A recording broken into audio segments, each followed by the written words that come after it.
Uite, Virgile, ce castel aveam eu în 1000, în anul 1000. Și uite ce a mai rămas din ce au făcut nenorociți. Vezi? Mai încolo, o poartă, atât. Și am distrus tot. Sălbaticii ăștia. Asta. Singurul lucru frumos în pădurea asta e că e toamnă.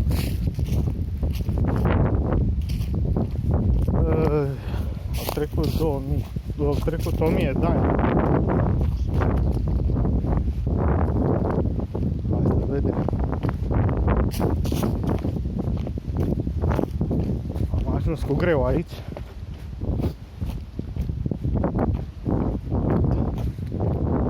Aici, acum 1000 de ani, să intra pe poarta asta.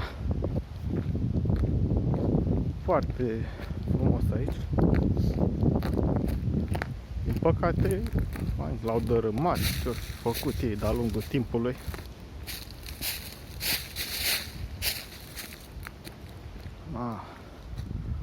Virgile, trebuie să ne urcăm aici. Vedem dacă reușim. Hai. V-am pupat.